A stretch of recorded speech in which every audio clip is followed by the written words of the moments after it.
ఆమేన్. ఆమేన్. దేవునికి స్తోత్రం కలుగును గాక. హల్లెలూయా. ఈ దినము దేవుడు మన ముందు ఉంచబోయే ప్రార్థనా పరుడు ఎవరంటే సొలొమోను. ఎవరు? సొలొమోను. మనకు సొలొమోను బాగా సుపరిచితులే కదా. దావీదు యొక్క కుమారుడు సొలొమోను. దావీదు యొక్క కుమారుడు సొలొమోను. దావీదుకి అధికారికంగా జరిగిన వివాహం సౌలు కుమార్తె మీకాలుతో జరిగింది. మీకాలు దేవుని విషయంలో దావీదుని ఎగతాళి చేసిన కారణంగా దేవుడు మీకాల గర్భాన్ని మూసివేశాడు. కాబట్టి మీకాలకు పిల్లలు లేదు. అది అలా ఉంటుండగా దావీదు ఒకనాడు ఖాళీగా తీరిగ్గా ఉండి ఆత్మీయ పతనం చెందాడు. తీరిగ్గా ఉన్న వేళ మనం దేవుని ధ్యాస కలిగి ఉండాలి. అసలు నవ్వేడేసి తీరిగ్గా ఉండి దేవుణ్ణి ధ్యానించే అవకాశం లేదు. బైబిల్ గ్రంథంలో ఎన్నో ఆత్మీయ పాఠాలు ఉన్నాయి. వినండి జాగ్రత్తగా. వాటిని నేర్చుకోవడానికి మన జీవితకాలం సరిపోదు. కాబట్టి దేవుడు ఏమైనా ఒకవేళ మనకి ఏ విధం చేతనైనా రెస్ట్ ఇచ్చాడంటే ఆ రెస్ట్ కాలంలో లేదా ఆ ఖాళీ సమయాల్లో ఒక్కసారి అలా బైబిల్ ముందేసుకొని కూర్చుంటే నీకేం బోధించాలో దేవుడు ఆ దిశగా బోధిస్తాడు. అందులోనే రెస్ట్ వెతుక్కోడు. బైబిల్తో గడపడంలో విశ్రాంతిని వెతుక్కో. అర్థమైందండి. బైబిల్ ఇలాగే మోకాళ్ళు వేసి చదవాలి, ఈ పోస్టర్లోనే చదవాలి అని ఎక్కడా లేదు. కాబట్టి నీ శరీర వీలుని బట్టి ఎలా వీలేదు అలా. నీవు లేవలేని పరిస్థితులు ఉన్నదనుకోండి, పడుకుని చదువు. నేను ఆపరేషన్ చేసి లేవలేని పరిస్థితులు ఉన్నప్పుడు అపోస్తల కార్యం అంతా చదివేసి నాన్నగారు వచ్చిన ప్రతిసారి కూడా ఇవాళ ఏం చదివానో పోర్షన్ అంతా వివరిస్తూ ఉండేదాన్ని. అలా మన బెడ్ రిడెన్ కూడా ఉపయోగించుకోవాలండి. కొన్నిసార్లు ఖాళీ సమయాలు ఉపయోగించుకోవాలి. లేకపోతే తర్వాత మనం తీరిగ్గా ఆత్మీయ పాఠం మీద దృష్టి పెట్టలేము, ఆత్మీయత మీద దృష్టి పెట్టలేము. చాలామంది తీరిక వస్తే రిమోట్ ఎక్కడో వెతుక్కుంటున్నాం.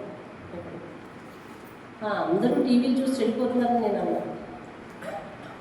అంతకంటే ఎంతూజియాజం పెంచేది గేమ్స్ వచ్చేసింది. క్రికెట్ గేమ్ ఇప్పుడు ట్రెండ్ నడుస్తున్నది కదా. ఇప్పుడు క్రికెట్ అవుతుందా? ఎవరు నోటాగా చూస్తారే. కాబట్టి అది దీనికంటే బాగా పెంచి అసలు ఏదేమైనా ఫాలో అప్ అని ఆత్మీయతలో కూడా ఫాలో అప్ పెంచుకుంటే మంచిది. ఆ రిమోట్ కాకుండా ముందు ఇదిగో మన బ్రతుకులు నడిపించే రిమోట్ ఇది. దీన్ని వెతుక్కొని కాసేపు దాంతో గడపండి. తర్వాత మీ ఇష్టం. దావీదు తీర్పు దొరికినప్పుడు ఆ పని చేయలేకపోయాడు. కష్టపడవలసిన పని. అప్పుడు యుద్ధం జరుగుతుంది, ఆ యుద్ధానికి వెళ్ళలేడు. ఇంటి దగ్గర ఉండే రెస్ట్ అన్నాడు. ఆ రెస్ట్ మంచం మీద పడుకోవడం మానేసి ఇంకా మేడ మీద తిరుగుతూ ఉండడం చేత తనకి ఒక పాపకు దృశ్యం కనపడడం, పాపకు ఆలోచన పుట్టడం. ఈవేళ మన కథానాయకుడు సొలొమోను కాబట్టి నేను దావీదు గురించి వివరంగా చెప్పదలుచుకున్నాను. పాపకు దృశ్యం కనపడడం, పాపకు ఆలోచన పుట్టడం, దానిని వెంటనే ఆలోచన లేకుండా నేనెవరు పెట్టను, నేను ఇలా చేయొచ్చునా అనే ఆలోచన లేకుండా తొందరపడి దాన్ని క్రియల్లో పెట్టడం వలన పాప ఫలితం రావడం. ఈ ఫలితం వచ్చేసరికి ఆమె భార్యను పిలిపించి, ఆమె భర్తను పిలిపించి ఆ భర్తను చంపించే ప్రయత్నం చేయటం. ఇన్ని విధాలు అయిన తర్వాత ఊరియా భార్య బత్షెబ, ఊరియా అనే సైనికుడి యొక్క భార్య బత్షెబ, ఆమెను అంతఃపురంలోనికి తీసుకొచ్చేయటం. తర్వాత ఆమెకు బిడ్డ పుట్టడం. ఆ బిడ్డడు పాప ఫలితం కాబట్టి దేవుడు ఉంచలేదు, వెంటనే తీసేశాడు. ఆ తరువాత దావీదు చాలా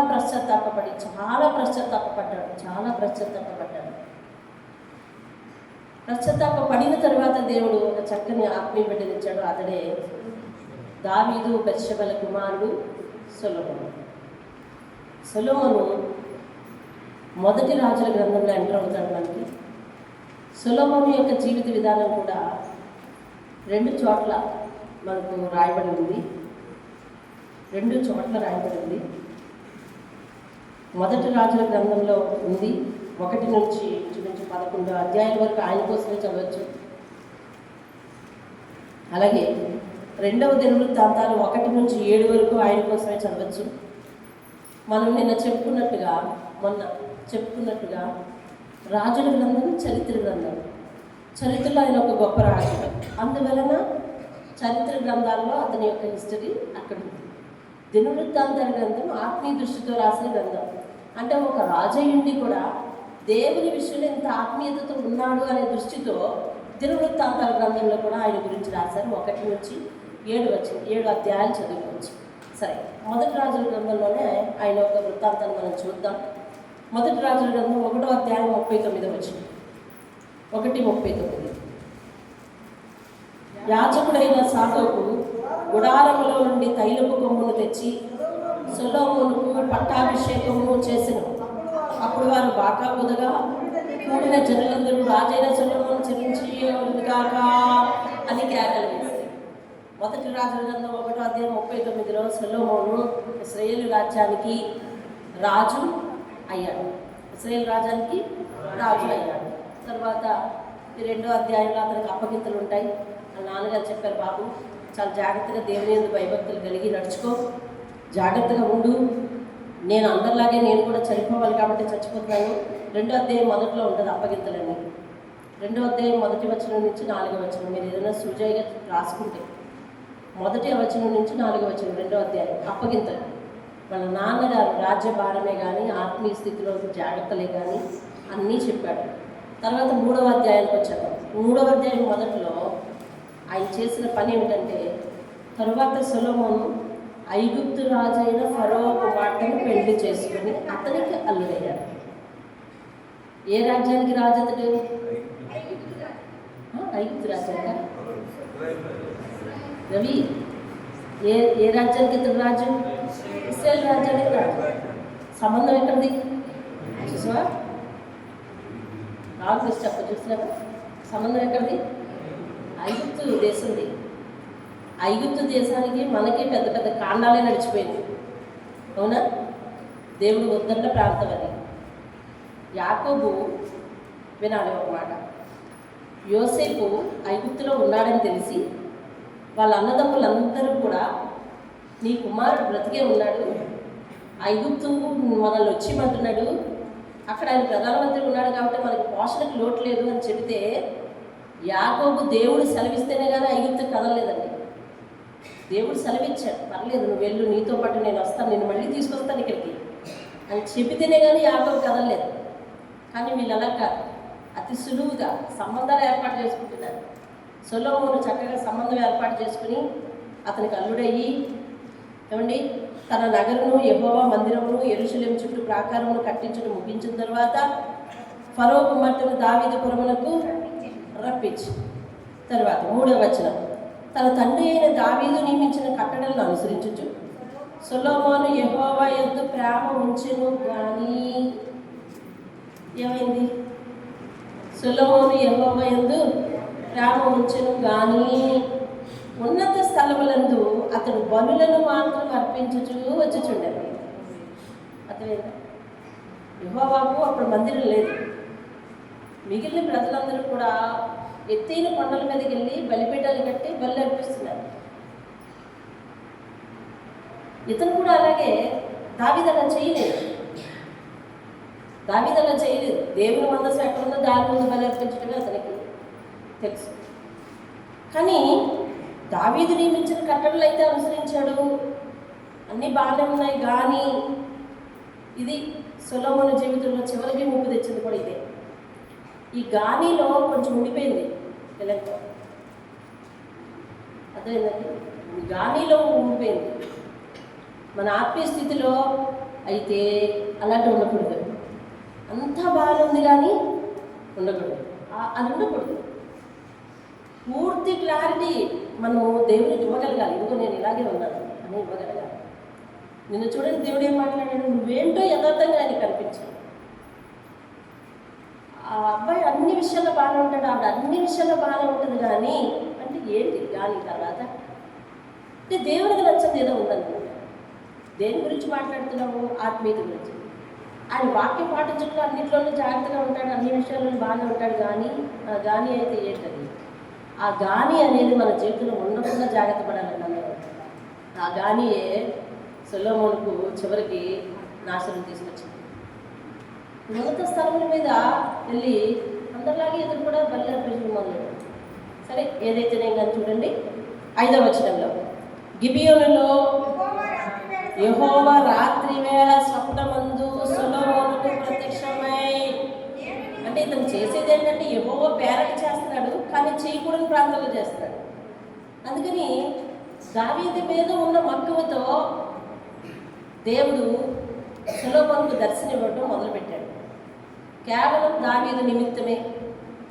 అయితే సొలొమోనుకు దర్శనం ఇచ్చి అంటున్నాడు, చూడండి, నేను నీకు దేనిని ఇచ్చుట నీకు ఇష్టమో దానిని అడుగుమని దేవుడు అతనితో సెలవీయగా, సొలొమోను ఇలాగ మనవి చేశాడు, నీ దాసుడు నా తండ్రి అయిన దావీదు నీ దృష్టికి అనుకూలంగా సత్యమును అనుసరించి నీతిని అనుసరించి యథార్థమైన మనసు గలవాడై ప్రవర్తించును గనుక నీవు అతని ఎడల పరిపూర్ణ కటాక్షం అనుభవించావు.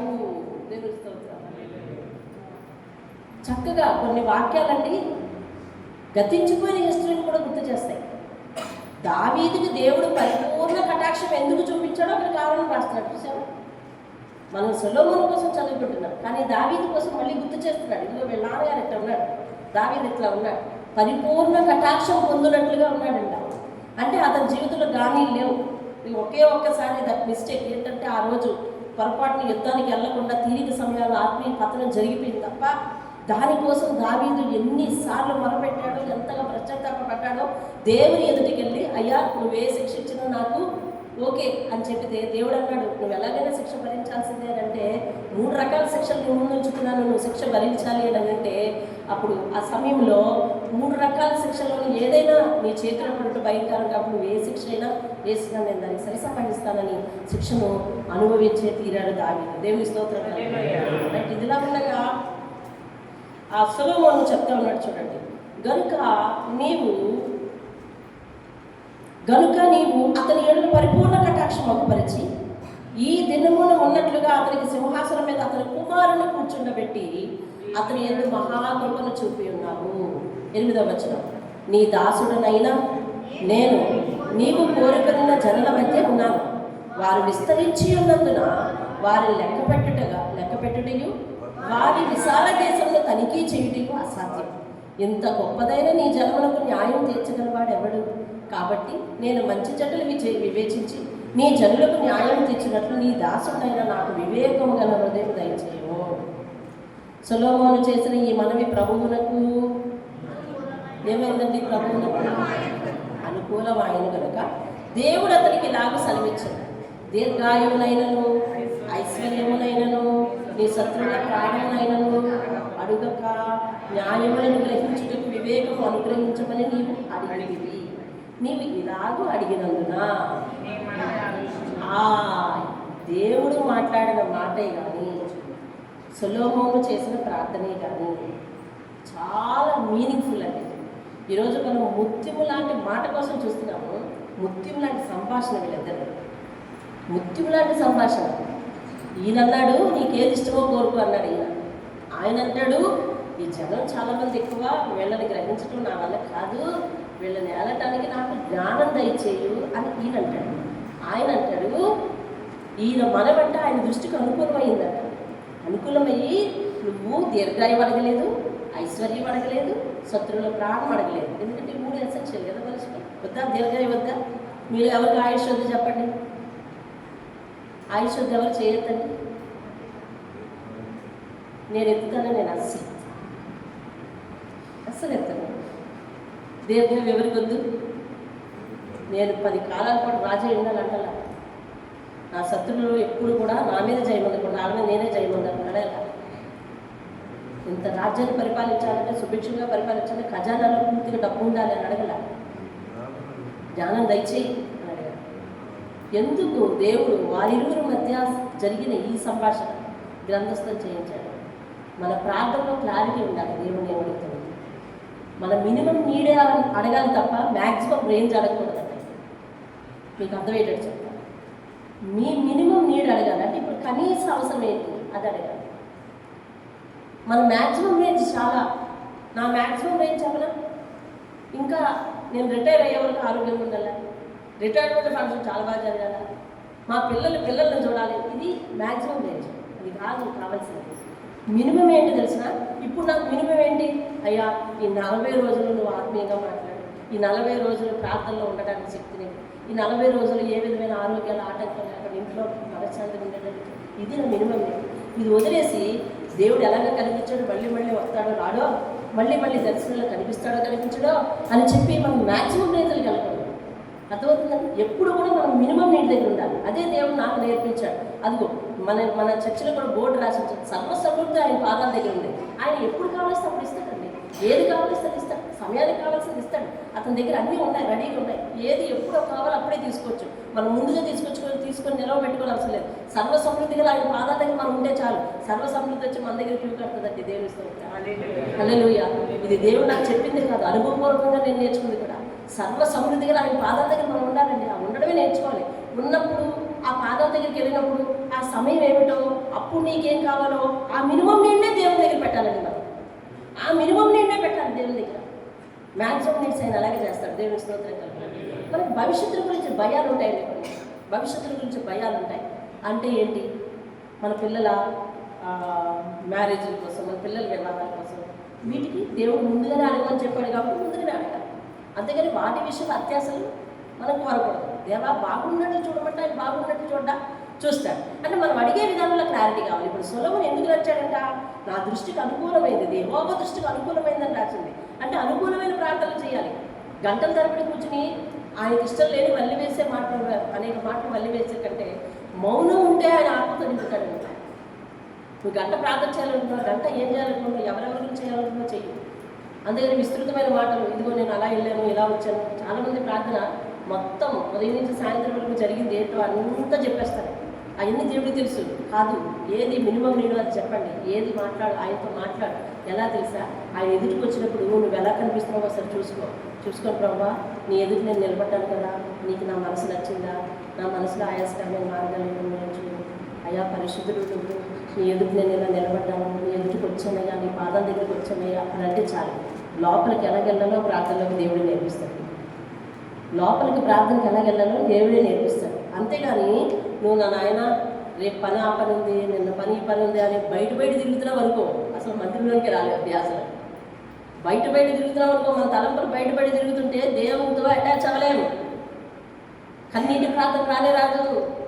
ఆయన దగ్గర కూర్చున్న 10 నిమిషాలు, అరగంటో ఏంటో, అయ్యా నీ ఎదుటికి వచ్చాను, నువ్వు నాతో మాట్లాడడానికి సిద్ధంగా ఉన్నావు కదా, నాతో మాట్లాడుతూ ఉన్నావు కదా, నా ఎదుటి ఉన్నావు కదా, నీ పాదాల దగ్గరికి నప్పించావు, నేను ఎంత భాగ్యం చేసుకున్నాను అని కొంచెం డీప్నెస్లోకి వెళ్ళడానికి ప్రయత్నించు. దేవుడు నిన్ను తీసుకెళ్తాడు ప్రార్థనలో.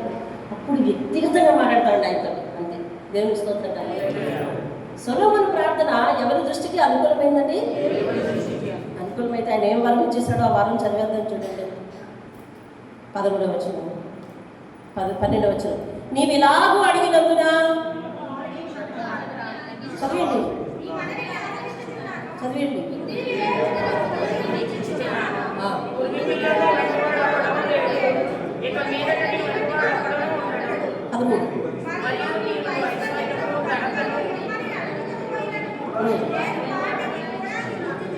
అదే అది అడగకపోయినా ముందు అడిగింది ఇస్తా, అడగకపోయినా నీకు ఇస్తాను. దేవుని స్తోత్రం.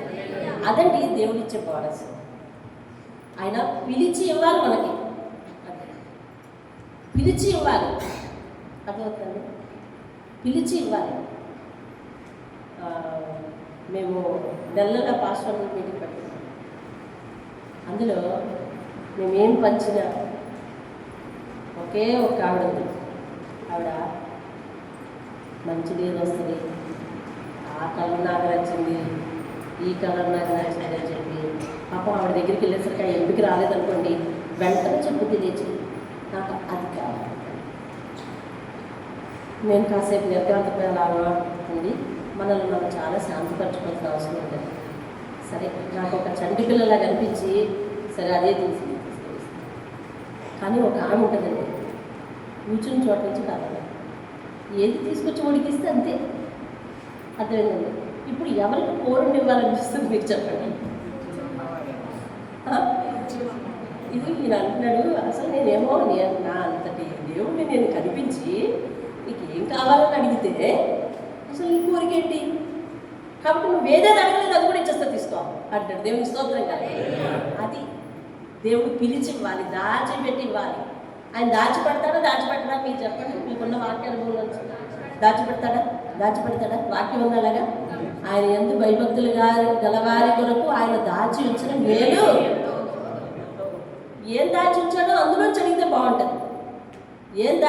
అందులో చదివితే బాగుంటుంది. దేవుని స్తోత్రం కలిగి అదిగో ఇచ్చేసాడు.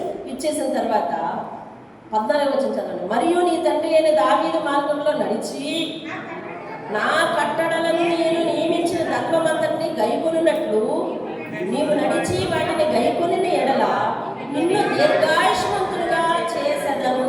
దేవుని స్తోత్రం కలిగి ఆయుష్ ఎక్కడిచ్చాడు తెలిసిన? ఈ వాక్యాన్ని చెప్పాలంటే ఒక కోట్లో అయ్యేది కాదండి. దేవుడు నీకేది ఇష్టమో అడగమన్నాడు. ఈయనేమో జ్ఞానం అడిగాడు, ఆయనేమో నువ్వు జ్ఞానం అడిగేవేంటి, సరే ఇవి అడగలేదు కదా ఇవి ఇస్తాను, ఐశ్వర్యాన్ని ఇస్తాను అని ఇచ్చాడు. కానీ ఆయువు మాత్రం ఎప్పుడు ఇచ్చాడు తెలుసా? ఆయువు మాత్రం నీవు నా నడతలను బట్టి నడుచుకుంటేనే ఇస్తాను ఆయువు. అది చూడండి, మరొకసారి నేను మీకు చెప్తాను చూడండి. 13. మరియు నీవు ఐశ్వర్యమును ఘనతను ఇమ్మని అడగకపోయినా ఇచ్చుచున్నాను. అంతేనా? మీరు చదివారా? ఈ వాక్యం చాలా అండర్లైన్ చేసుకోండి. ఐశ్వర్యము, ఘనత, డబ్బు గొప్ప పేరు నువ్వు అడగకపోయినా ఇస్తాను. కానీ Ayush it is in my hand. ఇది ఎవరికి ఇస్తాను తెలుసా? నా మాట ప్రకారం జీవించడానికి ఇస్తాను. దేవునికి స్తోత్రం కలుగుతుంది. అందుకని ప్రత్యేకంగా చెప్తున్నాడు. ఏమని చెప్తున్నాడంటే, నీ తండ్రి అయిన దావీదు నా మార్గంలో నడిచి నా కట్టడలను నేను నియమించిన ధర్మం అంతటి గైకొన్నట్లు నీవు నడుచుకుంటేనే నీకు దీర్ఘాయువు ఇస్తా. చూసావా? అంటే దీర్ఘాయువుకేమో ఒక క్వాలిఫికేషన్ ఉండాలి, మిగిలిన వాటికేమో ఒక క్వాలిఫికేషన్ ఉండాలి. అర్థమైందా? లేదంటే అర్థమైందా? ఆ రెండింటిని కలిపి నువ్వు అవి అడగకపోయినా దీర్ఘాయువు కూడా ఇచ్చేస్తానని వాటితో కలిపి పెట్టలేదు. చూసినా? మాట వింటే దేవుడు అనేకమైన ఇవ్వలుస్తాడు. దీర్ఘాయువుతో ఉంటే ఆయన ఇంకా స్తుతించాలి, ఇంకా ఆయన పని చేయాలనుకుంటే ఆయన మాట ప్రకారం మనం ఉంటే దీర్ఘాయువు ఇస్తాడు. దేవుని స్తోత్రం. హల్లెలూయా. 7వ అధ్యాయం 3వ అధ్యాయము 3వ అధ్యాయం 15 వరకు చదువు. 6వ అధ్యాయం 21వ వచనం చదువు. 6వ అధ్యాయం 21వ వచనం. ఇలాగున 284 పెంచండి. ఇలాగున సొలొమోను మందిరపు లోపల ఇక మందిరం కట్టడం ప్రారంభించాడు. ఇలాగును మందిరము లోపల మేలిమి బంగారంతో పొదిగించి గర్భాలయపు ముంగిలికి బంగారపు గొలుసులు గల తెర చేయించి బంగారంతో దానిని మందిరం దేంతో కడుతున్నాడండి? బంగారంతో కడుతున్నాడు. ఎందుకు ఈ విషయాన్ని చదివించవలసి వచ్చింది చూడండి. 38వ వచనం చదవండి. 11వ సంవత్సరము 8వ మాసమున ఏర్పాటు చొప్పున దాని ఉపభాగములన్నిటితోనూ మందిరము సమాప్తమాయను. 7 సంవత్సరముల సొలొమోను ఎన్ని సంవత్సరాలకు? 7వ అధ్యాయం 1వ వచనం చదివేటప్పుడు సొలొమోను 13 సంవత్సరములు ఏంటి? జాగ్రత్త వినది. తన నగరును కట్టించుచుండి ఎన్ని సంవత్సరములు? మందిరం ఎన్ని సంవత్సరాలు కట్టాడు? వాళ్ళ ఇల్లు ఎన్ని సంవత్సరాలు కట్టాడు? ఎన్ని సంవత్సరాలు అండి? అక్కడ పెట్టు. ఎన్ని సంవత్సరాలు కట్టాడు? 13 సంవత్సరాలు కట్టాడు. మందిరం అంతా దేంతో కట్టాడండి? బంగారంతో. వాళ్ళ ఇల్లు ఇత్తడితో కట్టాడు. తర్వాత చూడండి 8వ వచనం చూడండి. 7వ అధ్యాయం 8వ వచనం. లోపలి ఆవరణములో తన నివాసపు ఇంటిని ఆ విధముగానే కట్టించెను. మరియు సొలొమోను తన వివాహమైన ఫరో కుమార్తెకు ఈ మంటపము వంటి ఒక నగరును కట్టించును. 12వ వచనం, గొప్ప ఆవరణలకు చుట్టూను 3 వరసల చెక్కిన రాళ్లను 1 వరస దేవదారు దూరములను కలవు. యెహోవా మందిరములోని ఆవరణము కట్టబడిన రీతిగా ఆ మందిరము మంటపము కట్టబడింది. చూసారా, తన భార్యకు కట్టించిన మందిరము మంటపము ఎవరి మందిరాన్ని మంటపాన్ని పోలే ఉంది? తనకి ఫస్ట్ నుంచి ఉంది చిన్న ఆత్మీయ కొరత. అది వాక్యాలు చదివితేనే కానీ ఎవరికి కనిపించదు. మొదట ఉన్నత స్థలముల మీద బలులు అర్పించడం, ఇక్కడికి వచ్చేసరికి ఇంపార్టెన్స్ దేని మీద ఇచ్చాడు అంటే ఇంటి మీద పెట్టడం. తర్వాత ఫరో కుమార్తెకు మంటపం కట్టించడం. ఎలా కట్టించాడంటే సేమ్ యాజ్ దేవుని మందిరంలో మంటపం ఎలా ఉందో అలా కట్టించాడు. అయినా కూడా దావీదు ముందు మీద ఉన్న ప్రేమతో దేవుడు సొలొమోను దర్శించడం ఇవన్నీ జరిగినాయి. చూడండి, ఇప్పుడు ఇతడు 13 సంవత్సరములు తన ఇంటిని కట్టుకున్నాడు. అంతే కదా, 13 సంవత్సరములు తన ఇంటిని కట్టుకున్నాడు. వాళ్ళ నాన్నగారు ఎక్కడ ఉండేవారండి? వాళ్ళ నాన్నగారు ఎక్కడ ఉండేవారు? నేను ఇక్కడ. వాళ్ళ నాన్నగారు ఎక్కడ ఉండేవారు? గొర్రెల గడ్డి దగ్గర ఉండేవారు, గుడారాల్లో ఉండేవారు. అదే సొలొమోను దావీదుని అభిషేకించడానికి వెళ్ళినప్పుడు వాళ్ళ ఇల్లు ఆకారం మనకు అర్థమవుతుంది. అక్కడ వాక్యం చదువుకోలేదు. అలాంటి ఇంట్లో ఉన్నారు. చూరు దూరం వస్తున్నారు కదా, చూరు దూరం వస్తున్నారు. అంతకున్న దూరం ఏంటి? ఇప్పుడు సొలొమోను తన నగరుని ఎన్ని సంవత్సరాలు కట్టించుకున్నాడు? 13 సంవత్సరాలు కట్టించుకున్నాడు. ఒక తండ్రి ప్రార్థన కుమారుని ఎంతగా ఆశీర్వదించిందో చూడండి.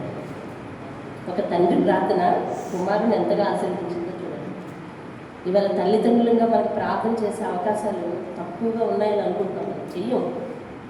అంటే మనం చేసిన ప్రార్థన అదేమంటారు, రెడీమేడ్. అంటే రేపటికి కావాల్సింది ఇవాళ చేసేస్తాం ప్రార్థన, ఎల్లుడికి కావాల్సింది రేపు చేస్తాం ప్రార్థన. రెడీమేడ్ అంటారు మన ప్రార్థన. అంతేగాని దీర్ఘకాలికం కాదు. మన ప్రార్థన దీర్ఘకాలికం అవ్వాలి. దీర్ఘకాలికం అవ్వాలంటే సుదీర్ఘ ఆశీర్వాదం దేవుడు ఇచ్చేటట్టు ప్రార్థించాలి. ఎందుకే కదండి ఎక్కువ మాటలు చేయొద్దన్నారు? చేయొద్దు. సుదీర్ఘకాలం పనికొచ్చేటట్టు దావీదు చేశాడు. సుదీర్ఘకాలం ప్రార్థన మాట చెప్పమంటారా? ఏం చేశాడు తెలుసా?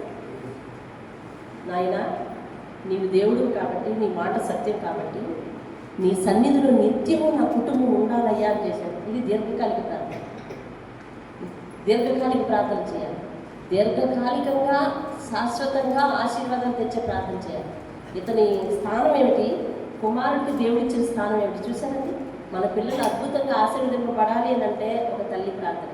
మేము ఈరోజు ఇలాగ ఆశీర్వదింపబడి ఉన్నామంటే, మేము ఇంటిలో పాది రక్షింపబడ్డామంటే, మా ఇంటిలోకి దేవుడు వచ్చాడంటే మా అమ్మగారు వచ్చిన తర్వాత ఇలాగ ఆశీర్వదింపబడ్డాం. సేవకుల కుటుంబంగా మా నాన్నగారు పిలుచుకున్న తర్వాత ఇంకా అలాగా తర్వాత పిల్లల మీదకి ఆ దీవెన దేవుడు ప్రసరింప చేస్తున్నాడు అని అంటే మా అమ్మగారి ప్రార్థన. అలా ఒక తల్లి ప్రార్థన, ఒక తండ్రి ప్రార్థన వెనకాతల నుండి పిల్లల్ని రానున్న రోజుల్లో ఊహకు మించినంతగా ఆశీర్వదించాలండి. దేవుని స్తోత్రం. మందిరాన్ని బంగారంతో కట్టించాడు. అదంతా దావీదు పోగేసింది. సొలొమోను తన యొక్క ఇంటిని 13 సంవత్సరాలు కట్టించుకున్నాడు. దేవుని స్తోత్రం కలిపి మనం ముందుకెళ్దాం. చూడండి 8వ అధ్యాయము 22వ వచనం చూద్దాం. 8వ అధ్యాయం 22వ వచనం. ఇశ్రాయేలు సమాజకులందరూ చూచుచుండగా సొలొమోను యెహోవా బలిపీఠం ఎదుట నిలవబడి ఆకాశము తట్టు చేతులెత్తి ఇట్లా నేను అంటే ఇలాగ ఆకాశం తట్టు చేతులెత్తి ఏం చేస్తాడు? ప్రార్థన చేస్తాడు. ఎంతవరకు చేశాడో తెలుసా? 55వ వచనం చూడండి, 53వ వచనం చూడండి, లేదా 54వ వచనం చూడండి. సొలొమోను ఇలాగ ప్రార్థించుటయు విన్నపము చేయుటయు ముగించి ఆకాశం తట్టు తన చేతులను చాపి యెహోవా బలిపీఠం ఎదుట మోకాళ్ళు ఉంట మాని అది లేచి నిలిచెను కనుక దేవుని స్తోత్రం కలుగునుగా. సొలొమోను ప్రార్థనా జీవితం మీరు ఇందాక ఒక ముక్క చదివారు. ఏమని చదివారు తెలుసా? ఎక్కడ? 22వ వచనం. ఇశ్రాయేలు సమాజకులందరూ 8వ అధ్యాయం 22వ వచనం. ఇశ్రాయేలు సమాజకులందరూ చూచుచుండగా సొలొమోను యెహోవా బలిపీఠం ఎదుట నిలవబడి ఆకాశంతో చేతులెత్తే ప్రార్థన చేస్తాడు. అతను ఏ ప్రార్థన చేస్తాడంటే చేతులెత్తే ప్రార్థన చేస్తాడు. రెండవది 54వ వచనంలో 54వ వచనంలో ఆయన ప్రార్థన విన్నపాలు చేస్తాడు. విన్నపాలు ఎవరి కోసం చేస్తాడో తెలుసా? మీరు 22 నుంచి 55 వరకు చదివితే దేశంలోని ప్రజలందరి కోసం చేశాడు. ఇతరుల కోసం చేసే ప్రార్థనకు మనం పేరు పెట్టాం. ఏం పేరు? మధ్యవర్తిత్వ ప్రార్థన. ఇతరుల కోసం చేసే ప్రార్థన ఏ ప్రార్థన? అతను చేతులెత్తి ప్రార్థన చేస్తాడు, ఇతరుల కోసం విన్నపాలు చేస్తాడు, అంటే మధ్యవర్తిత్వ ప్రార్థన చేస్తాడు. ఇంకెలాగా చేస్తాడో తెలుసా? ఆకాశం తట్టు చేతులెత్తి చేస్తాడు, బలిపీఠం ఎదుట మోకాళ్ళని చేస్తాడు. బలిపీఠం ఎదుట మోకాళ్ళని చేస్తాడు. సొలొమోను దగ్గర ఉన్న ప్రార్థన విధానం చెప్పండి. మధ్యవర్తిత్వ ప్రార్థన చేస్తాడు, తర్వాత చేతులెత్తి ప్రార్థన చేస్తాడు, తర్వాత మోకాళ్ళని ప్రార్థన చేస్తాడు. దేవుని స్తోత్రం కలుగును. హల్లెలూయా. తర్వాత 9వ అధ్యాయం 1వ వచనం నుంచి 9వ వచనం వరకు కూడా 7వ వచనం వరకు కూడా యెహోవా అతని ప్రార్థనకు సమాధానం ఇచ్చాడు. ఆయన చేసిన ప్రార్థన అంతా 22వ వచనం నుంచి 55వ వచనం 53వ వచనం వరకు చేశాడు. అంటే ఎన్ని వచనాలు అన్నట్టు?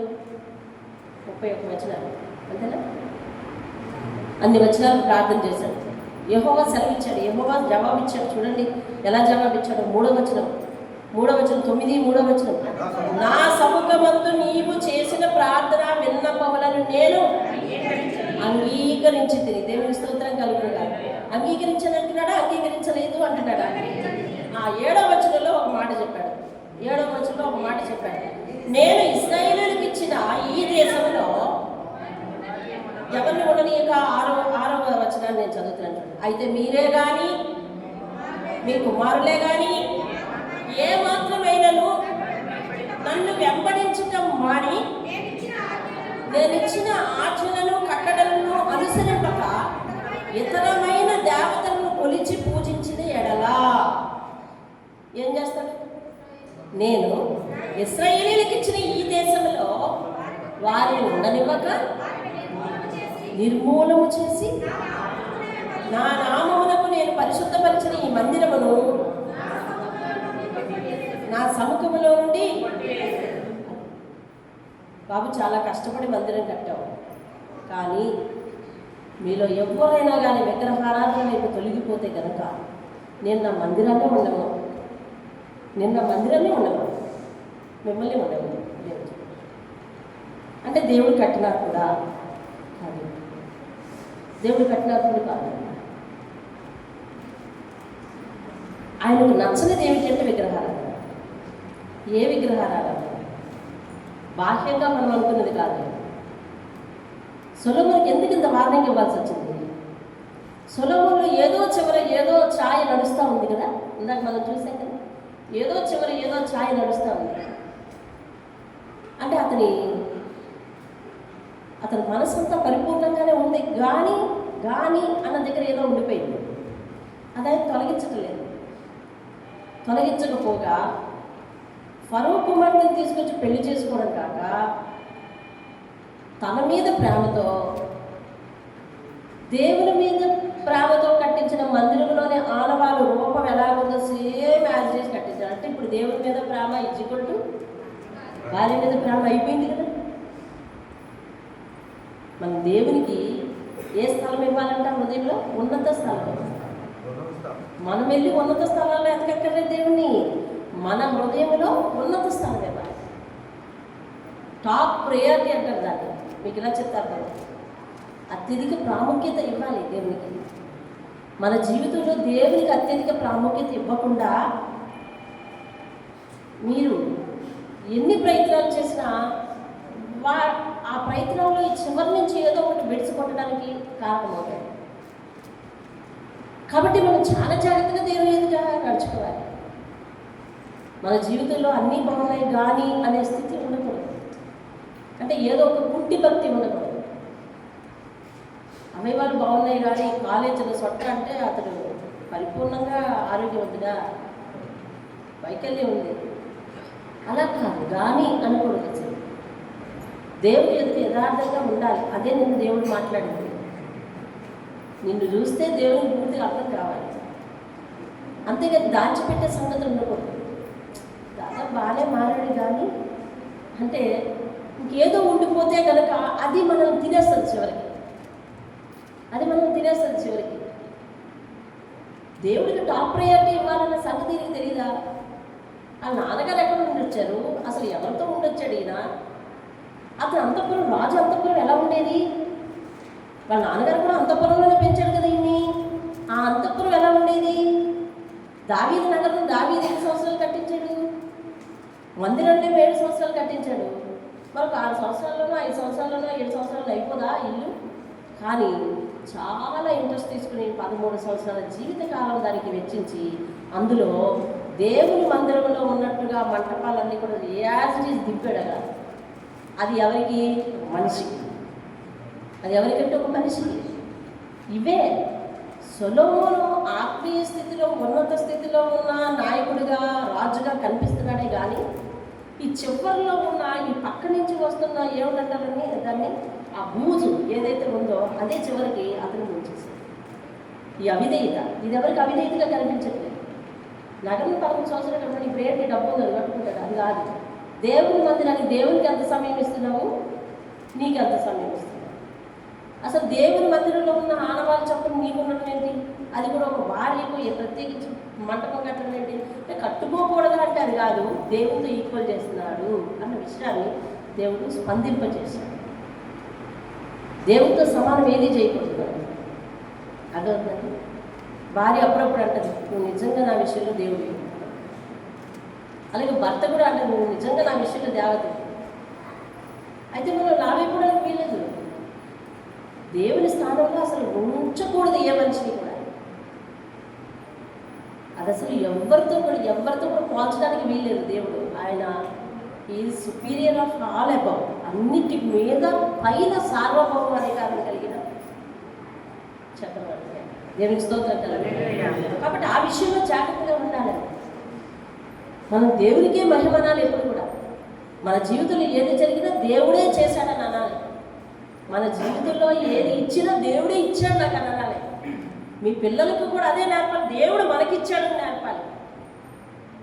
నేను కష్టపడి తీసుకొచ్చాను అనకూడదు. అదేనండి, దేవుడు మనకిచ్చాడు, దేవుడు ఇచ్చాడు అనే కాన్సెప్ట్లో ఉండాలి మనందరం. యాకోబు రాసిన పత్రికలో యాకోబు ఒక విషయాన్ని హెచ్చరిస్తాడు. రేపున్న రోజు మనం ఆ దేశం వెళ్ళి ఈ దేశం వెళ్ళి అది ఇది సంపాదిస్తూ ఉందాం అని అనుకుంటున్నారు. మీ ఫ్యూచర్ ప్లాన్స్ అయితే బాగానే ఉన్నాయి, కానీ ప్రతి ఒక్కరు ఏమనుకోవాలంటే దేవుని చిత్తం అయితే అది ఇది చేద్దాం అనుకోవాలంట. అంటే అనుకునే తలంపు దగ్గర కూడా ఎంత రాంగ్ స్టెప్ వేస్తున్నామో చూడండి. మనం అర్థమవుతుందండి. యాకోబు చెప్పాడు, ఇదిగో రేపు అన్న రోజు పలానా దేశం వెళ్ళి అది ఇది సంపాదించుకుందామని చెప్పుకునే వాళ్ళారా, మీరు మీ విషయంలో మీ ప్రార్థనలో చిన్న సవరణ చేసుకోవాలి. మీ ఆలోచనలో మీ ఆశల్లో కొంచెం సవరణ చేసుకోవాలి. దేవుని చిత్తం అయితే చేస్తానని చెప్పాలి. అంటే దేవుని చిత్తం లేకుండా మనం అడుగు తీసి అడుగులేమన్న సంగతి గుర్తుపెట్టుకోవాలి. అడుగు తీసి ఎందుకు అడిగేయలేము అని అంటే ఆయుష్ ఆయన చేతిలో ఉంది, రక్షణ ఆయన చేతిలో ఉంది. రక్షణ యెహోవాది ఇందాక చెప్పాడు, దీర్ఘాయుష్గా ఇస్తాను అని చెప్పాడు. సామెతల గ్రంథంలో స్పష్టంగా రాస్తాడు, నా వలనే నీకు దీర్ఘాయువు వస్తుంది, నువ్వు జీవించే సంవత్సరాలు అనేకాలు అవుతాయి, ఈ జ్ఞానం నీకుంటే మేలు అంటాడు. ఏ జ్ఞానం ఉండాలంట? దేవుని వల్లే ఆయుష్ నాకు. అంటే ఇప్పుడు ఆయన ఆయుష్ ఇచ్చాడు కాబట్టి నేను ఇలా మాట్లాడగలుగుతున్నాను, ఆయన ఆయుష్ ఇచ్చాడు కాబట్టి నేను చేయగలుగుతున్నాను. ఇప్పుడు నేను రేపేం చేయాలి? రేపటి రోజు ఎక్కడికి వెళ్ళాలి?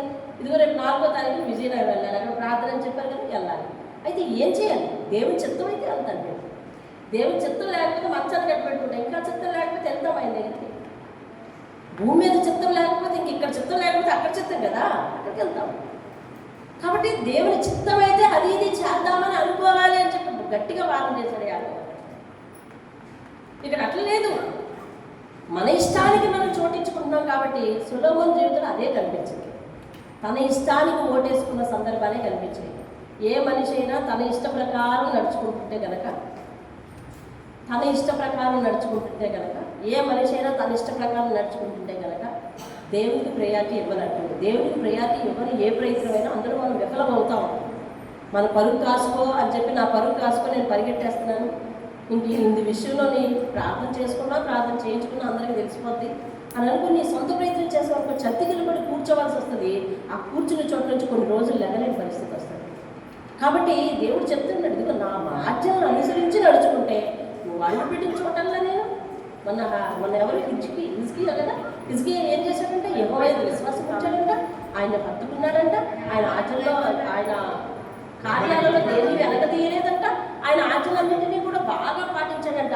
అందుకని దేవుడు అతనికి తోడుగా ఉన్నాడంట. అతను పోవు చోటల్లో కూడా అతనికి జయమిచ్చాడంట. ఇది అంత స్పష్టంగా రాసింది. నువ్వు పోవు చోటల్లో నీకు జయమిస్తాను, నువ్వు చేసే పని నేను నాకు జయమిస్తానంటే దేవుడితో కూడా చెప్పకున్నటువంటి పనులే ఉంటాయి. దేవుని బలిపీఠం దగ్గరికి వచ్చి ఆయనకు అప్పగించుకోలేనటువంటి పనులే ఉంటాయి మనిషికి. అలా ఉన్నాయి అంటే there is a wrong track అని. ఆయన చెప్పకూడని పనులు, ఆయన ప్రార్థన చేసి వెళ్ళకూడని పనులు అయితే అది ఖచ్చితంగా రాంగ్ ట్రాక్ అనమాట. ఆ రాంగ్ ట్రాక్లో పడితే మనం చతికిలు పడతాము, దేవుడు తోడుగా రాడు. చతికిలు పట్టామంటే లేవడానికి కొంచెం టైం పడుతుంది. కాబట్టి అందులో వచ్చి లేచే వరకు కూడా మళ్ళీ బ్రతకాలి కదా దేవుడు. రైట్, చూద్దాం. చూడండి, చెప్పాడు. ఏంటి చెప్పాడు అని అంటే, నేను ఇశ్రాయేలుకి ఇచ్చిన 7వ వచనం, నేను ఇశ్రాయేలుకి ఇచ్చిన దేశంలో వారిని ఉండనీయక వారిని నిర్మూలన చేసి పరిశుద్ధపరిచిన ఈ మందిరంలో నా సముఖంలోని వారిని కొట్టివేసేదరు. దేవుని స్తోత్రం కలుగును గాక. అయిపోయింది. ఆయన మాట్లాడేశాడు, ఈయన ప్రార్థించేశాడు, ఆయన మాట్లాడేశాడు. ఇప్పుడు అటేమో మందిరం రెడీ అయిపోయింది, ఇటేమో అంతఃపురం రెడీ అయిపోయింది. ఆయన రాజ్య పరిపాలన విభాగం కూడా అంతఃపురంలోనే అది రెడీ అయిపోయింది. ఇకపోతే ఇప్పుడు సొలొమోను సింహాసనం మీద కూర్చొని రాజ్య పరిపాలన చేస్తుంది. ఇది ఒక పెద్ద చారిత్రక కట్టడాలు అయిపోవడం వలన, మందిరాన్ని మించి ఇల్లు చారిత్రక కట్టడం అయిపోవడం వలన, ఈ 2 కట్టడాలను చూడటానికి దేశ విదేశాలు ఈ వార్త పాకిపోయి ప్రతి ఒక్కరూ ఆయన దర్శించడానికి వస్తున్నారు. అందులో పేరెన్నిక కన్నా ఒక వ్యక్తి, ఒక స్త్రీ, ఆవిడ వచ్చింది. 8వ అధ్యాయం 11వ వచనం. మీకు మచ్చుకే చూపిస్తున్నాను, మీరు ఇంటికి చదువుకోవాలి, మొత్తం తెలియాలంటే.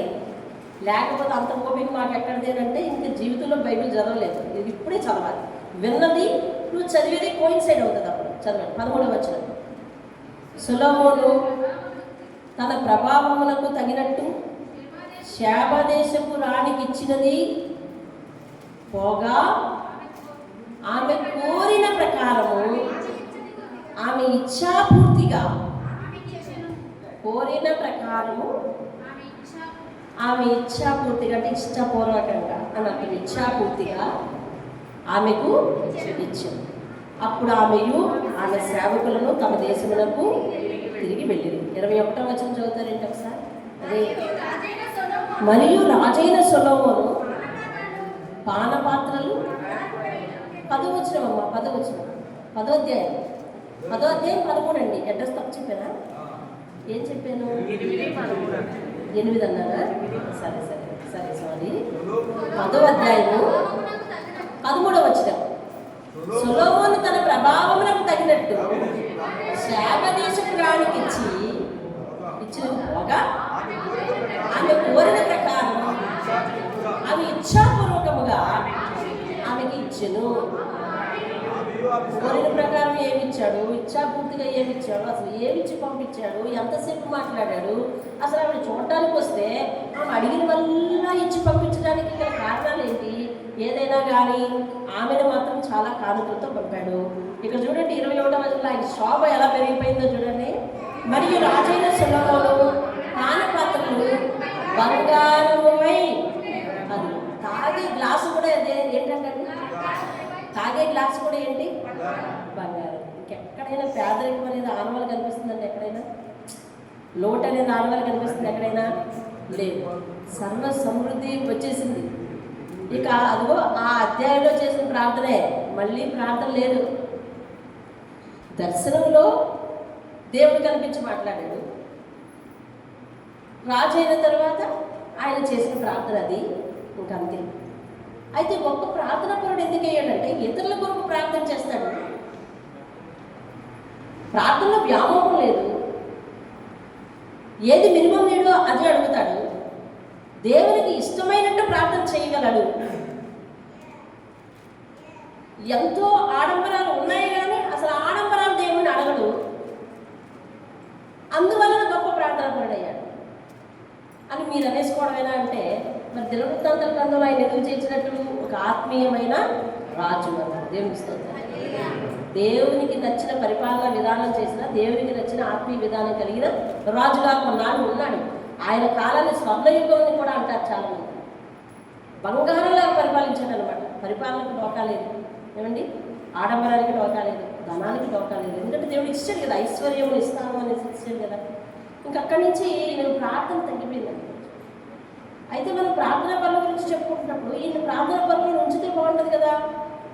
ఎందుకు ప్రార్థన తగ్గిపోయిందని చెప్పుకోవాలి ఈరోజు అంటే, దేవుని దర్శనాన్ని పొంది దేవుడు అసలు పేదరికపు ఆనవాళ్ళే లేకుండా ఇంత గొప్పగా దీవించిన వ్యక్తి ఆత్మీయ స్థితిలో పడిపోకూడదు. అసలు ఆయన వృత్తాంతం ఎందుకు బైబిల్లో ఉంచింది అంటే, నువ్వు ఆత్మీయ స్థితిలో పడిపోకూడదని దేవుడు వార్నింగ్ చేస్తున్నాడు. కాబట్టి ఆ వార్నింగ్ మనం చెప్పుకోవాలి కదండి. కాబట్టి 11వ అధ్యాయంలో చూడండి, 11వ అధ్యాయం 1 నుంచి ఇక చాలు 11 వచనాలు. ఆయన ఆత్మీయ స్థితి పూర్తిగా నేల నంటుకుపోయిందండి. చూడండి 11వ అధ్యాయము. మోయాబీయులు, ఎదోమీయులు, అమ్మోనీయులు, సిదోనీయులు, హిత్తీయులు అనే జనులు మీ హృదయములను తమ దేవతల తట్టు తిప్పుదురు గనుక వారితో సహవాసం చేయకూడదని, వారిని మీతో సహవాసం చేయనీయకూడదని యెహోవా ఇశ్రాయేలీయులకు, ఇది ఎవరికి? యెహోవా ఆజ్ఞ. అంటే ఎప్పుడైతే ప్రార్థన పోయిందో ఆజ్ఞ మీరిపోతున్నాడు ఇప్పుడు.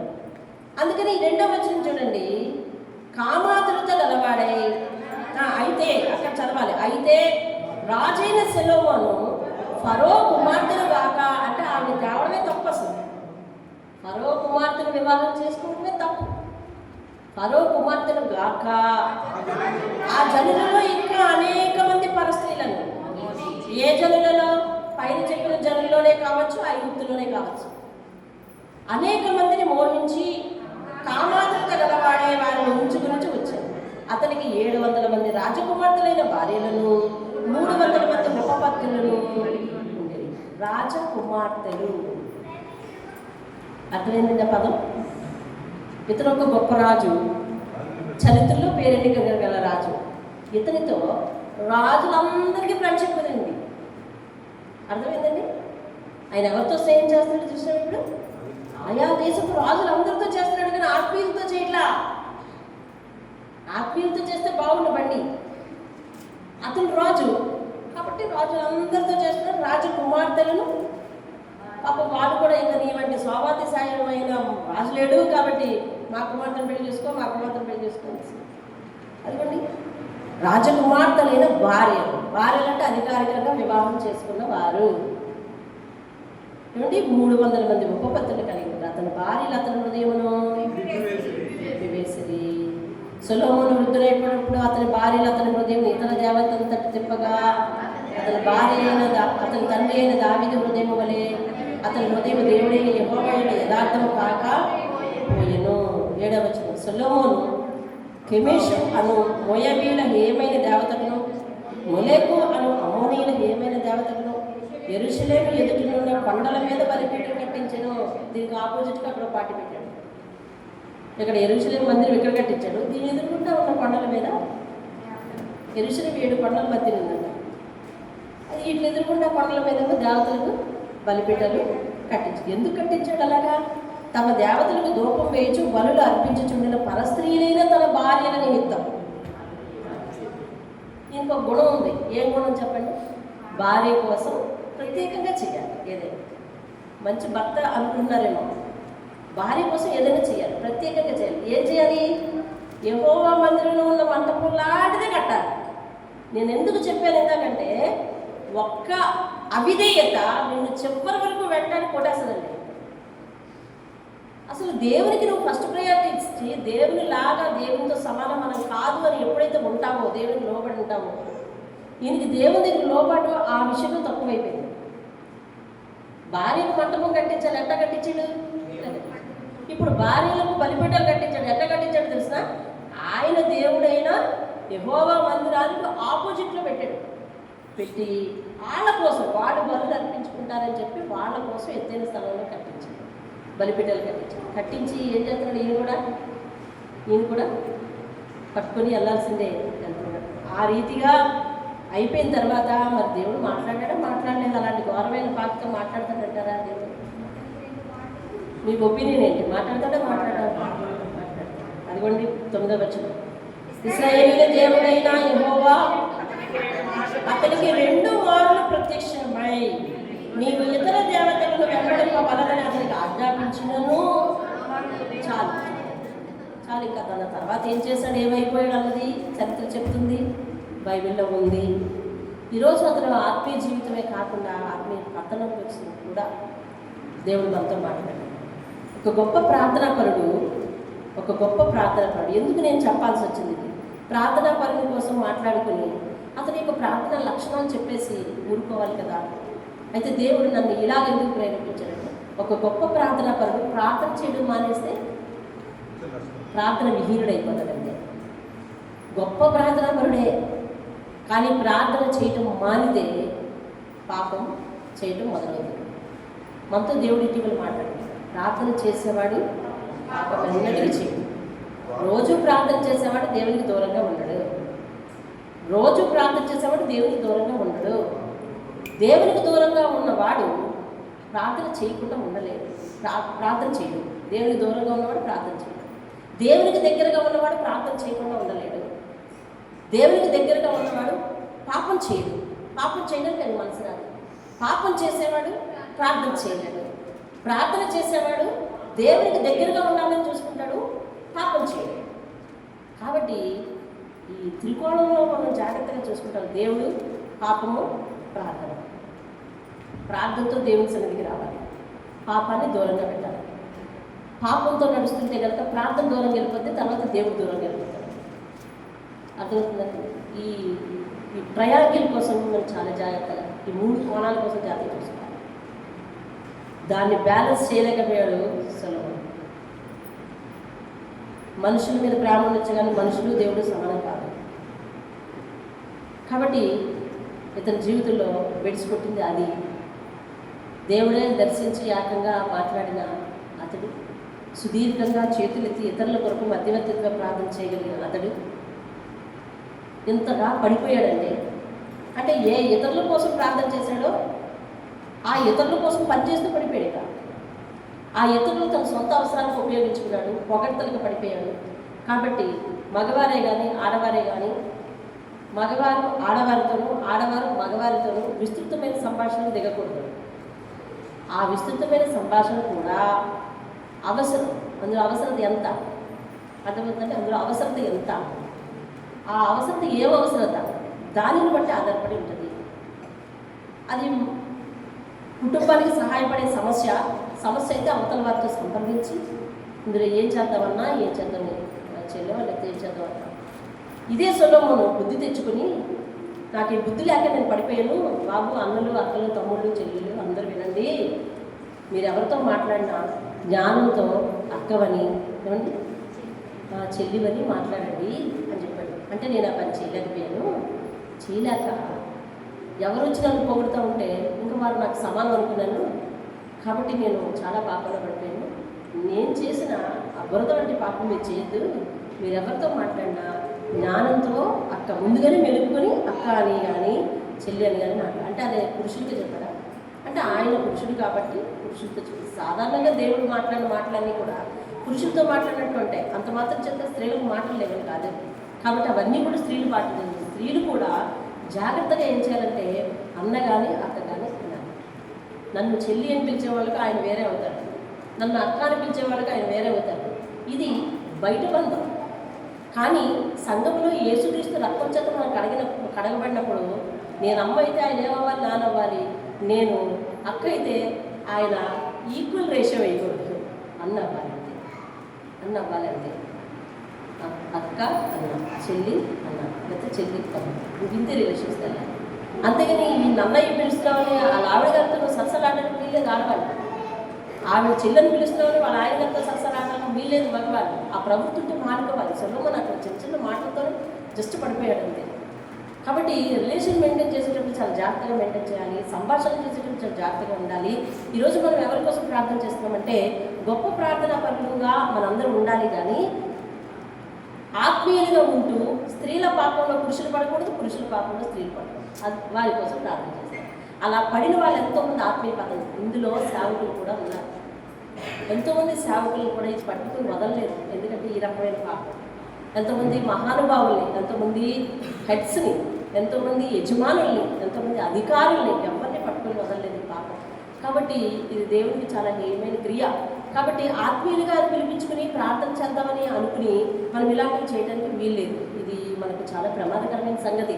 కాబట్టి ప్రార్థనా పరులుగా ఉన్నవారు పాపం జోలికి వెళ్ళకూడదని, అందులోనూ పురుషులు స్త్రీలోని అవ్వదని, స్త్రీలు పురుషులలో అవ్వకూడదని ప్రార్థన చేయాలి. మనం మోకరిద్దాం. దేవుడు తన పరిశుద్ధ వాక్యము దీవించి ఆశీర్వదించుగాక. స్తోత్రం స్తోత్రం స్తోత్రం స్తోత్రం స్తోత్రం స్తోత్రం స్తోత్రం స్తోత్రం. సర్వాధికారి మహోపకారి నా నాయన, సకల గుణ సంపన్నుడా, నీ మందిరములో మాకు అనేకమైన గుణగణాలు అయ్యా, నీ దగ్గర ఎలాగ వెలుగు కొలవాలో పద్ధతులు అయ్యా తండ్రి నాయన అన్నీ మాకు నేర్పుతున్న దేవుడా, మీ వాక్యములను నాయన జాగ్రత్తగా పరిశీలించి వాటి నుండి పడిపోకుండా నాయన మేము జాగ్రత్త కలిగి నడుచుకున్నట్టుకు సహాయం దయచేయండి నాయన. మాకు వ్యక్తిగతంగా ఏవైతే ప్రవృత్తి ఉంటుందో దాన్ని మీ సన్నిధిలో వదిలిపెట్టుకోవడానికి సహాయం దయచేయండి. ఆ ప్రవృత్తిని నీతో ఉంటూ కొనసాగుతూ మేము తెచ్చుకుని చివరికి దానివల్ల ముప్పు తెచ్చుకోవద్దు నాయన. దేవా, సొలొమోను లాంటి చేతులెత్తే ప్రార్థన, మోకాళ్ళ ప్రార్థన, మధ్యవర్తిత్వ ప్రార్థన, అన్ని ప్రార్థనలు మాకు నేర్పండి నాయన. నేర్పుతూ ఉన్నారు నాయన. తండ్రి నీకు స్తోత్రాలు చెల్లిస్తున్నాం.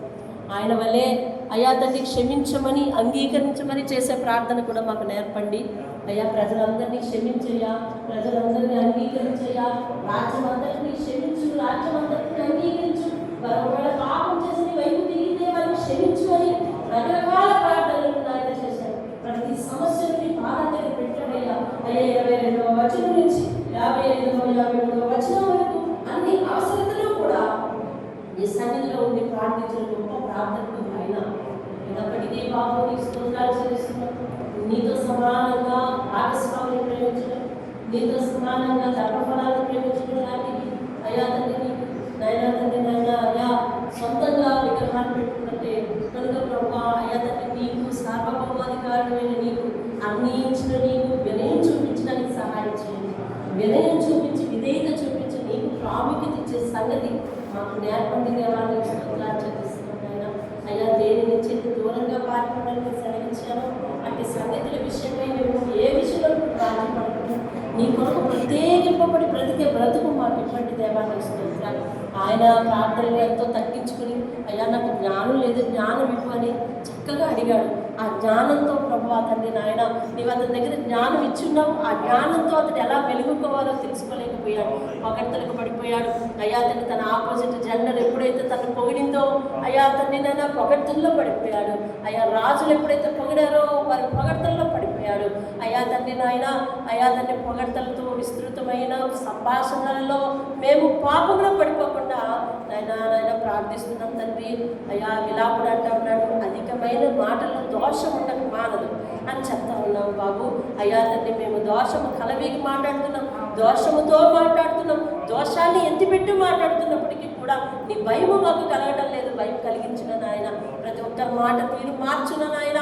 అయ్యా మాలో ఎవ్వరము కూడా అయ్యా తండ్రి అసందర్భంగా కానీ సందర్భంగా కానీ నాయన తండ్రి విస్తృతమైన మాటల వలన అయ్యా తండ్రి వికారపు చేష్టల వలన అయ్యా పాపానికి లోనులు అవ్వకుండా కాచి కాపాడయ్యా. పవిత్రమైన బంధం కలిగి, పవిత్రమైన పిలుపు కలిగి, ఐక్యత కలిగి ప్రభు జ్ఞానముతో అన్నవని, చెల్లివని, అక్కవని, అయ్యా తండ్రి తమ్ముడివని అయ్యా తండ్రి నాయన సంబోధించుకుంటూ నీకు నచ్చిన విధంగా నీ దృష్టికి అనుకూలంగా బ్రతకనివ్వండి దేవా. నీ కోపానికి మేము పాత్రలు కావద్దు. నీ కనికరము కలిగిన వాత్సల్యము కలిగిన అయ్యా తండ్రి నాయన నీ దృష్టికి మేము నాయన అయ్యా తండ్రి వాత్సల్యాన్ని పొందుకోవడానికి మాకు యోగ్యత కలిగించండి దేవా. నీకు స్తోత్రాలు చెల్లిస్తున్నాను ప్రభా. అయ్యా తండ్రి నాయన సరస్వక్తులు మీ నోట బూతులు నాయన ఎలాంటివి పలకకూడదని చెప్పి నీవు పత్రికల్లో హెచ్చరించావు దేవా. అయ్యా తండ్రి నాయన ఒకే నోటి నుండి మంచి నీరు చెడ్డ నీరు ఒక బావి నుండి ఎలా రాదు, ఒక నోటి నుండి అలా రాకూడదు అని మీరు సెలవిచ్చారు. అయితే నులివెచ్చని స్థితిలో మమ్మల్ని ఉండొద్దన్నారు దేవా తండ్రి. ఇవన్నీ మేము జాగ్రత్తగా చూసుకొని మరి ఆడవారు మగవారు ఆడవారితో పాపములో పడుకున్నట్లు ప్రార్థకులుగా ఉండగలగడానికి సహాయం చేయండి. మీ నామానికి మహిమ తెచ్చుకోండి, మహిమా ఘనత ప్రభావం మీరు పొందండి. మహామహులైన వారు కూడా నాయన పాపంలో పడి ప్రార్థన మానేశారు, ప్రార్థన మాని పాపంలో పడిపోయారు. ఆ స్థితిలో మేము వండుకుంటే ఎల్లప్పుడూ నీ పాదాలు అంటి పెట్టుకునే కృప మాలో చిన్న బిడ్డ నుంచి పెద్దవారి వరకు అందరికీ దయచేసి నడిపించి మహిమ పొందమని యేసయ్య అతి శ్రేష్టమైన నామంలో దీన సేవకురాలని చేతికి అప్పగించుకుంటాను. నా చుట్టూ, మా చుట్టూ, సంఘం చుట్టూ, సంఘ సభ్యుల చుట్టూ, సంఘంలో ఉన్న ప్రతి కుటుంబం చుట్టూ, కుటుంబంలో ఉన్న ప్రతి వ్యక్తుల చుట్టూ నీ కంచెను వేసి నడిపించి మహిమ పొందమని యేసు నామంలో అడిగి వేడుకుంటున్నాం పరమ తండ్రి. ఆమేన్, ఆమేన్. యేసు రక్తమే చేయి, యేసు రక్తమే చేయి. యేసు నామమే సంపూర్ణంగా చేయగలరు. అపవాద క్రియలకు అనంత నాశనం కలుగుగాక.